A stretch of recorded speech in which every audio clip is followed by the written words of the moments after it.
ಫೋನ್ದು ಬ್ಯಾಟ್ರಿ ಕಡಿಮೆ ಆಗ್ತಾ ಇದ್ದಂಗೆ ನಾವು ಇಮಿಡಿಯೇಟ್ ಆಗಿ ಏನು ಮಾಡ್ತೀವಿ, ಚಾರ್ಜ್ಗೆ ಹಾಕ್ತೀವಿ.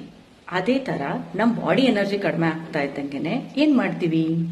ಸೊ ಫ್ರೆಂಡ್ಸ್, ಫೋನಿಗೆ ಚಾರ್ಜ್ ಮಾಡೋದನ್ನ ನಾವು ಯಾವತ್ತೂ ಮರೆಯಲ್ಲ. ಅದೇ ನಮ್ಮ ಬಾಡಿಗೆ ಬೇಕಾಗಿರೋ ಅಂಥ ಎನರ್ಜಿನ ಕೊಡೋ ಅಂಥ ನ್ಯೂಟ್ರಿಷನನ್ನು ಯಾಕೆ ಮರಿತೀವಿ.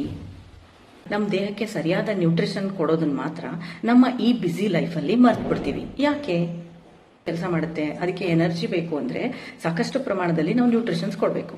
ಈಗ ಪ್ರೋಟೀನನ್ನು, ಫೈಬರನ್ನು, ಹಾಗೆ ಕೆಲವೊಂದು ಸಣ್ಣ ಮತ್ತು ದೊಡ್ಡ ಪ್ರಮಾಣದ ಒಂದು ಪೋಷಕಾಂಶಗಳನ್ನು ನಮ್ಮ ಆಹಾರದಲ್ಲಿ ಇರೋ ಹಾಗೆ ನೋಡ್ಕೊಳ್ಳೋದು ತುಂಬ ಮುಖ್ಯ.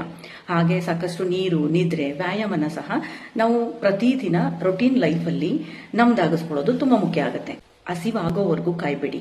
ನಿಮ್ಮ ಮೀಲ್ ಟೈಮ್ಗೆ ಸರಿಯಾಗಿ ನಿಮ್ಮ ಫುಡ್ ಚಾಯ್ಸನ್ನು ಮಾಡೋದನ್ನ ತುಂಬ ಎಚ್ಚರಿಕೆಯಿಂದ ಮಾಡಿ. ಯಾವುದು ಸಿಗುತ್ತೆ ಅದನ್ನು ತಿನ್ನೋದಲ್ಲ.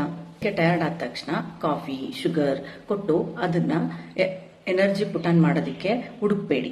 ಸೊ ಅದ್ರ ಬದಲು ನಿದ್ರೆ, ನೀರು, ಓವರ್ ಆಲ್ ನ್ಯೂಟ್ರಿಷನ್ ಕೊಡೋದ್ರ ಮೂಲಕ ಎನರ್ಜಿ ಹೆಚ್ಚಿಸೋದಕ್ಕೆ ಪ್ರಯತ್ನ ಮಾಡಿ. ನಿಮ್ಮ ದೇಹ ಒಂದು ಮಿಷಿನ್ ಅಲ್ಲ, ಅದು ನೀವು ಬದುಕಬೇಕಾಗಿರೋ ಮನೆ. ಸೊ ಅದನ್ನು ಕಾಳಜಿಯಿಂದ ಪೋಷಣೆ ಮಾಡಿ. ಚಾರ್ಜ್ ಬೇಕು, ನಮ್ಮ ಬಾಡಿಗೆ ನ್ಯೂಟ್ರಿಷನ್ ಬೇಕು. ಸೊ ಪ್ರತಿದಿನ ಸರಿಯಾದ ರೀತಿಯಲ್ಲಿ ರಿಚಾರ್ಜ್ ಮಾಡಿ ಎನರ್ಜಿ ಜೊತೆ ಬದುಕಿ.